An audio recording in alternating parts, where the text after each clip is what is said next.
I'm Bruce Apar, and you're watching Frank Talks with Bruce the Blog.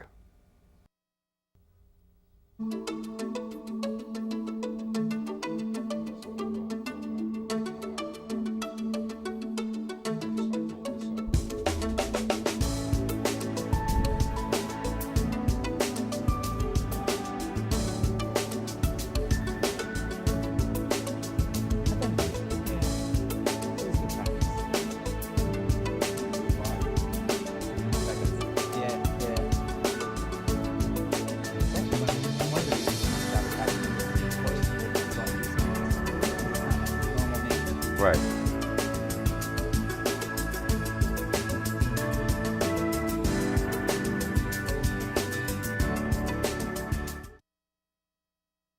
With Bruce the Blog is brought to you by Penny Saver and our parent company, Chase Media Group, and we always thank our CEO, Carla Chase, and my co-host, Frank J. Rich, for putting us up here every week, and it could be every day or every minute if you're seeing us on YouTube. And to see all of the shows on YouTube, all the past shows or any of them, you can just simply search on YouTube for TownLink TV. We like to show on Bruce the Blog and invite for you to see and to hear guests who are community leaders and really have a unique role in the community and contribute to the quality of life. And so if you know somebody like that, please let us know, and you could always email me at BAPAR at chasemediagroup.com. And we're welcoming right now Terry Kirchner, who is Executive Director, Terry Kirchner, PhD, who is Executive Director of the Westchester Library System. Welcome, Terry. Thank you. Pleasure to be here. Yeah, and it's a pleasure to have you here. I mean, this is something with you as a guest that a lot of people watching us can relate to if they use the libraries. And even if they don't, maybe after the show today, they will start using it, because one of the things that really is very revealing, even to somebody like myself who does use the Westchester Library System libraries, is how many different services and programs you have. I mean, these days, of course, with technology, it goes way beyond the traditional bound book. Mm-hmm. Things like ebooks, for example, and I mean, you're doing a lot right now with digital media. So maybe we could just start off talking about that. Like what would somebody find, let's say, if they go onto the website in terms of things like ebooks? Sure. Well, right now we have roughly 50,000 ebooks or audiobooks that we've purchased or leased for the whole community to use. And these are purchased by the system. So they're used by all 38 libraries and their card holders. Right. Some of the libraries themselves have then purchased additional collections that expand the collections for their users. Right. So there's many different ways to access. The other thing is we've expanded into music. So we have a service called Freegal, which is free and legal music. Oh, is that? I always wondered how that name came about. Well, because I guess when I saw the name, I was pronouncing it Freegal. Yeah. But I mean, it is spelled that way, right? Yeah. Free and then G-A-L. Exactly. Oh, Freegal. Freegal. Okay. So it's a free play on and words. legal. Exactly. Okay. Right. They're trying to be cute. Right. But the great thing about Freegal is a person can download 3 songs a week for free, and this is. You have millions of songs to choose from. It's the Sony catalog and then a whole bunch of independent songs. Right. But once you download that song, it's yours for life. There's no DRM or digital rights management limitations. Right. So you can take that song with you and do with it what you want. Oh, so it's not a loaner. It's not a loaner. You it's own a keeper. It? It's a keeper. Really? And that's 3. You said. Three per week. Right. So 3 per week. You can Really? slowly build your collection, and then it's really yours to figure out how to use it most effectively. Right. We at the library system have paid the licensee fees so that you have access to that music. And the same thing holds. I just recently became aware of this, thanks to your development director, Pat Braja, who we should mention. There's sort of a news angle here in a way that Pat had been the executive director at the Paramount Theater, which recently reopened. Mm-hmm. But I've known Pat for many years from the Paramount, and she was telling me how similarly to the music that you just described being downloaded, there is all kinds of magazines and newspapers that somebody could go online and read, right? Most definitely. There's certainly, beyond the books. And the other thing to remember is that it's not just ebooks, it's audiobooks. Right. And as more and more people have mobile phones that have Bluetooth, you can start to use your own car Bluetooth environment, so you can download a book, and then you no longer have the book and tape, you have the book on your phone. Right. So you can listen to bestsellers or self-help manuals, whatever you want, Right. in the car while you're driving. Right. But the whole area of databases is sort of this old term, Right. not very exciting. But there are resources like Morningstar, LexisNexis, certainly newspapers, journals. So it's a great way to Right. get current trends, current business. And you can go to Google and you can find a lot of great stuff on Google. Right. But sometimes you want to go back and kind of substantiate it. Right. Did a journalist or someone really kind of vet the information? Right. That's where the databases can really come in handy. Yeah, and well, although you might say these days, you were just saying how data isn't necessarily exciting, but now of course they sort of made it a little more glamorous by calling it big data. Yeah. Right now, big data is the catchphrase. Right? It definitely is, and Yeah. I think one of the challenges for us as a library system is literacy has always been one of our core passions. To really help people learn to read so that they Right. can discover the world of information and all the opportunities that are available. But now with technology, it's a little bit more. It's about digital literacy. You talk Right. about big data. Well, Right. big data means, do you understand your privacy rights? If Yes. you choose to use the service, do you really understand what you're gaining and what you're giving up? Right. Because that tailored service does require you to agree to certain elements that the other company now has. Right. Yes. Right. So, I see that as part of our role of literacy. It's not just about can you read, but now do you understand the implications of some of these actions that you're going to take? Right. The same would be for financial literacy. Think about, we've been partnering with the Business Council of Westchester on their health exchange. So with Obamacare, Right. Right. many small companies are sort of at a loss. What does this really mean for me? Well, the Business Council, Westchester Library System, and the member libraries are working together to hold forums. Right. So it's a great way to help people understand what is the impact of this new, Right. service.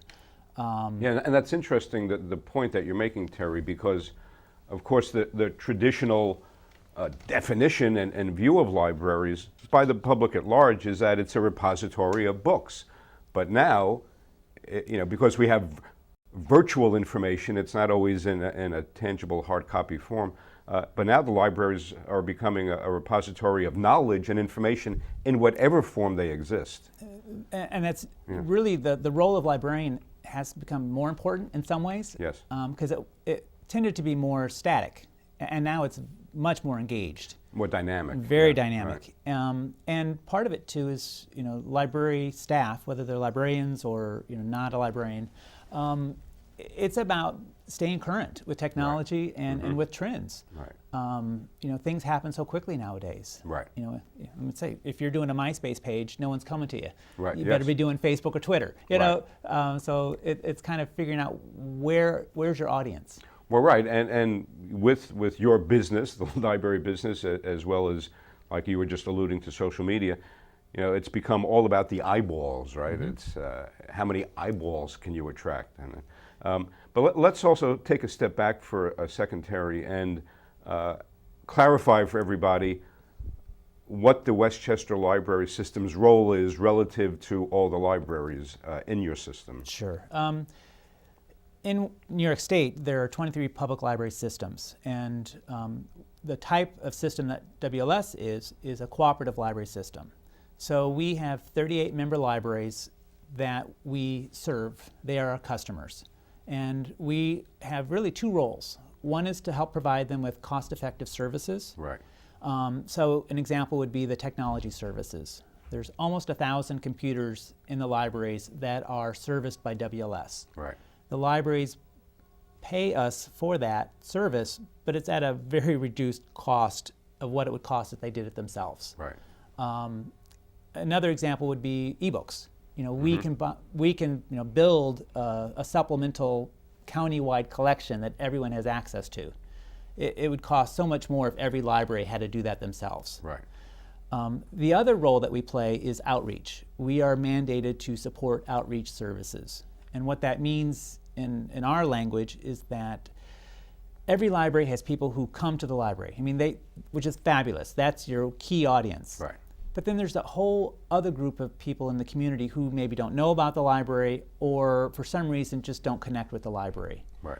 We work with the libraries to help identify who are those who are not coming in, and are there ways that you can redefine your services or offer a program that would add value to them, Right. so that there is something, you know, relevant to them about the library. Right. Kind of get them in the door, and then they can discover everything else that's happening there. Right. I mean, is it your experience, and does the empirical evidence indicate that there are more people using the library because of the additional services that may not relate specifically to bound books, but to things like programming and digital services? And very much. And an example would be the career and educational counseling service that we have. Its nickname is WEBS. WEBS, yeah. And so we work with a team of counselors and presenters to either do seminars or workshops, one-on-one sessions. This year I think we're going to be at 30 of the 38 libraries with some type of program. And one way to look at it is second act careers. Right. Our target audience are individuals who are 50 or older. Right. And it's been very important in this economic downturn for people who lost their job and were sort of like, whoa, the job market has changed from when I first started. Right. How do I make the leap and either find a new job or start that business that I always dreamed about, Right. Or decide that, you know what, I really am ready to retire, but then I want to go do other things that add value to my life. Right. That's the type of service that we can do at the libraries, working with our member libraries. Right. Which also goes back to the tagline that the Westchester Library System has, which is on your website and in other material, and that's empowering libraries and empowering communities, right? Because it isn't just about what's in the library, it's about what's, as you're saying, what's out there in the community that you want to add to the quality of life. Very much. I mean, quite honestly, a library is an essential part of a community, but it's only a value if the community can engage with it. Right. So we're really trying to find ways to help the libraries, open up the doors, windows, everything, Right. and get the information going back and forth. Right. And you also have, again, things that a lot of people, I would venture to say, even among those who use the library, may not be aware of, is your far-reaching programs that do address different segments of the population and different constituencies, including inhabitants of correctional institutions, right? That you have a program for them. We do, and that's actually one of our mandates from Right. New York State, is that we serve the correctional facilities, Bedford Hills, Taconic, and Ossining, Sing Right. Sing. And part of what we do is work with the prison libraries, Right. and help supply materials from our collections that the inmates can use, but also are there ways that we can support reentry programs? Are there literacy skills or other elements that we can help the inmates so that when they do leave the prison, there's less chance of recidivism? Yes, right. So, quite honestly, a lot of people end up in trouble because they maybe did not have opportunities. This is a Right. great way to kind of allow them to rethink, restructure, Right. gain some new perspective. And it is interesting that, whether it's in a movie that you're watching, perhaps, in some cases based on a true story, and other things that we read, how prison libraries are very often mentioned as a very integral and influential part of the prison culture, how a lot of inmates, and they may be in some cases extremely hardened criminals in there for murder, will spend a lot of time, for example, teaching themselves law so they can they can litigate their own appeal case or parole case or things like that. Yeah, but the other thing too, we often think of fiction as sort of being this soft and fuzzy thing. Yes. But the truth is, through the stories of others, sometimes you can discover yourself. Right. Yeah. Absolutely. And it's a very safe way to learn about yourself is by reading. Right. Because it's a very private exercise, but it's also a very thought-provoking exercise. Right. So there's a lot of different ways to look at it. Yeah. No. Absolutely. Yeah. And something that's very timely that I want to make sure we mention, especially for students and the younger population, is your summer reading program, which is going to kick in very soon. Yep. So each of the 38 libraries in Westchester will have some form of summer reading activities that they engage. It's both for the younger students, but really, and also for teenagers. So there's really two levels that this is approached. One of the goals is to really think of this as a family activity, because clearly family literacy is the strongest way to gain literacy. Right. So if the younger generation sees their parents supporting literacy, then there's much more embracing of the joy of reading. Yes. Right. It's not necessarily a chore. Right, exactly, right. You're not being punished. If you're being asked to read a book. Yeah. Right. And that's one of the ways that libraries, we share with the schools, the mission of education, but in libraries it can be much more relaxed. Right. And it's sort of a non-judgmental environment. Schools clearly have some very strict mandates and directions that they need to achieve. Right. At libraries, you don't have that, so it's a great chance to explore. And do you work, does the Westchester Library System work with the school districts and with the schools? We do as much as we can, and clearly there's always more room for improvement, but part of the challenge is that the school districts have very concentrated needs, so we try to supplement what they're accomplishing. Right. It's easier for us in some ways to work with them than it is necessarily for them to work with us. Right. Just because they're very highly regulated. Exactly. Yes. Right. Yeah. Right. And I also want to mention, because it's a topic very close to my heart and my interest, and that is the performing arts in the libraries. And I mean, I've worked with Melinda O'Brien and her husband Michael Muldoon, who run M&M Productions, and they do a great job of taking shows like God of Carnage is the most recent one, and it runs for months and months on weekends at libraries throughout the county, right? Yeah. So it's not just about reading or listening, it's about going and seeing the performing arts in your libraries as well. Very much, and actually the North Castle would be a good example. They have embraced many things Italian. So they have, an Italian class. They have stage productions that deal something with, the Italian culture or literature or whatever. Right. So one of the great things about Westchester is it's 38 independent libraries. Each has a unique voice. Right. And it's kind of fun if you actually start to figure out, what is that unique voice of this library. Right. Oftentimes it reflects elements of that community. It's... And that's the thing. I mean, I've been able recently to sample, you might say, more libraries than I expected to, including Peekskill and Somers and Croton and Chappaqua. I live in Yorktown, so of course the Hart Library is sort of my cornerstone. But I mean, in my case, I'll be going there if I'm going to audition, or I have a scene assigned to me in class for a play or for scripts.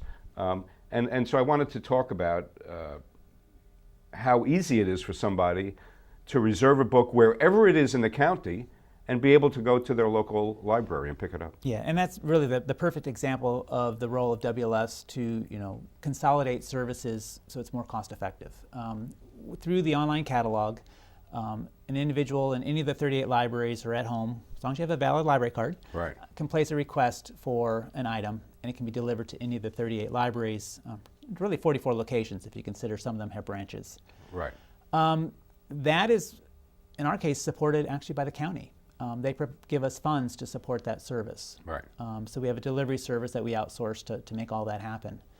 Last year, over 1 million items were requested, and then well over 2.5 million items were moved between the libraries. Wow. So it's not just books coming and going, but it's also information for nonprofits. So we distribute information about activities that nonprofits are holding in Westchester. Right. So it's another way to kind of get more information out. Some of the information is about services the nonprofits offer. Right. And some of it's about just ways to connect. Right. Because that's really one of the most important things too, is to think about as humans, we are social. Right. Yes. So let's find ways to sort of connect and be engaged. Right. And speaking of social, we of course should mention it's become almost obligatory, or certainly de rigueur, for almost any institution to be involved in social media. So the WLS does have a Facebook and a Twitter and other social media platforms. Exactly, and so part of it is, we're trying to, lead by example, trying to get out there. Part of it is trying to figure out what really works for a library or a library system. The other thing we do is we provide professional development opportunities for library staff. Okay. So we have been offering some courses in social media. Some of it's very fundamental. How do you set up a Twitter account? Right. All that. But then, and by the way, those things are not nearly as simple as somebody who doesn't do it might think, No. or maybe they don't do it because they know it's not simple. Well, and part of it too would depend. Are you setting up your account on a PC? Are you doing it on an iPad, or are you doing it on your phone? Yes. It's going to be a little bit different Right. based on what you choose. But then once you have that account, part of what we're trying to do is help libraries understand what is your strategic purpose. Right. Is it just to have it, or is it really to find a way to integrate it into your normal activities and start to market yourself, push out the word of all the services? Right. We had talked a little bit earlier about who are the primary users of the library. Right. And clearly it's sort of a bookend effect. It's Right. people very early on tends to be young children with their parents bringing them in. Right. And then individuals who are probably no longer working but still want to be engaged. So Right. it's sort of the two ends. There's a huge portion in the middle. Social media could really help us, Right. sort of identify them, yeah, exactly. right. And if you think about the e-content, so as families who are on the run, Right. well, they're in the car, so they could download audiobooks or music. They're on the train going to Manhattan. Well, it's great to read an ebook. So Right. there's ways that we can offer services. Because quite honestly, you're going to pay the taxes regardless. Right. So why not get more value for those taxes by Right, using per your capita, library? so to speak. Exactly. Yeah. Yeah. No, that's true. And you were also mentioning, Terry, that the libraries now even loan out actual tablets, reading tablets. Many of them do, right. not all, but many have preloaded Nooks or Right. Kindles. Kindles, yeah. And what's great is it's a couple things. One is it's a great way just to see, do you even like e-reading? Right. Why spend the $200 if you're not sure? But the other thing too is if you're going away on vacation and you just want something that's kind of easy, it's already preloaded. Right. It can be the top 10 bestsellers. It could be a different genre. It could be fantasy books, or it could be business books, whatever you wanted. Right. And it's a great way for libraries to sort of engage with the community. Oh, yeah. Has been any thought given?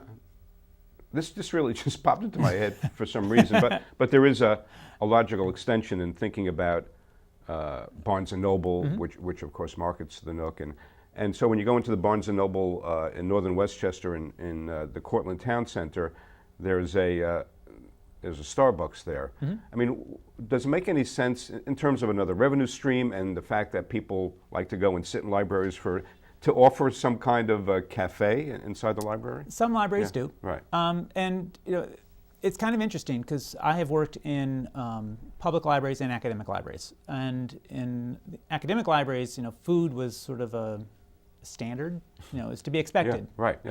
Yes. In public libraries, it's a hit or miss. Right. Like here in Westchester, a couple of libraries do have, like Ossining has a Right. cafe downstairs. I think it's a couple factors. Sometimes libraries themselves don't always own the building. Right. So they may be in a municipal building and there may be restrictions on what can and cannot happen in that facility. Right. Sometimes too, it is just a challenge. Can we do this one more service? Right. Especially when it, Right. in some ways, it doesn't feel like it's part of the mission. Right. May take your eye off the focus. Yeah. Right. But I think it's something that we should keep pursuing because one Right. of the other role of libraries though is to have an inviting environment. Right. And what does it mean to be inviting? Yes. So right. I think it's right. Right. just because the answer may have been no one year doesn't mean it should be no the next year. Right. And I would encourage every library to constantly think about that. Right. And take some chances. Yeah. Well, I mean, Yeah. I'm not suggesting they should experiment, by doing it, but Yeah. they should at least experiment by exploring the possibility of doing it. In any case. And I think yeah. I've been hearing the conversation come up more often. I think some have come up with creative solutions. Some have installed vending machines because Yes, they just right. don't have the space for it. Right. But it's a way to, next best thing. Right. Others have said, you know what, we'll allow non-spillable cups. Right. So I think everyone's sort of struggling with what would be the best solution Right. in their environment. Right. And then there is the issue of how the individual libraries, as well as the Westchester Library System itself, are funded. And so we should talk about that, because I know there are cases and in some instances of very recent currency where there have been decisions to be made in a library of, because of the monies available, the limited funds available, do we curtail the hours of the library, or do we have to maybe cut staff? I know, which is a very difficult choice to make. Yeah, and like most things, there's a complicated answer to a very simple question. Right. But basically, there's 4 types of public libraries in New York State, and we have all 4 here in Westchester County. We have the municipal libraries, which were established by the municipality, Right. But they are independent. They are not a municipal department. They are chartered by the New York State Education Department. Right. So they receive their funding from the municipality. The municipality is obliged to support them at a sustainable level to meet But it's minimum interesting standards. you're saying, but they're actually, you say they're chartered by the State Education Department? Okay. All of the public libraries in Westchester are. Right. And a lot of this is historic legacy. Right. Because one of the challenges is that the municipal libraries have their own unique board. Mm-hmm. So it is that board that governs the library. Right. It's not the town supervisor or village supervisor. Right. Even though the funding Right. does come from that person. So Yeah. you can understand that's a tough relationship. Right. There's an association library, which is an independent 501c3, and the association library contracts with the municipality. So the library says, we will serve your population, and the town says, great, here's this amount of money, have at it. Right. And then association libraries tend to do a fair amount of fundraising on their own to supplement that income. Right. Then there's 2 types of libraries that go out for public vote. The special legislative district, Right. and that there's a piece of legislation that has determined what that boundary is, and they go out for a public vote for their budget as well as their trustees. Right. And then there's the school district public library, which is it's not a school library. It's just that the library exists within the geographic boundaries of the school district. Right. And there is a relationship between the two, but in the end, the library's budget is determined by a public vote, as well as the trustees. Just like the school budget. Exactly. Yeah, right, So, right, right. So, all right, no, it's very interesting. And as every guest finds out, the 30 minutes of this show go by in about 5 minutes, and we are at the point where we have to do the wrap-up. So I just want to thank Terry Kirchner, Executive Director of Westchester Library System, for being with us. Terry, I'm sure we could have you on again and still cover all new ground, because there's a lot of exciting things happening at WLS, which is based in Tarrytown, Correct. right? As well as at the actually 44 different locations in your system. So thank you for watching. Frank Talks with Bruce the Blog. And I'm reminded of the old public service announcement, which really has a great line that never goes out of style, which is, a mind is a terrible thing to waste. So go to your local library today. And remember, when Bruce the Blog listens, people talk. Thanks for watching. See, I mean, I'm telling you that.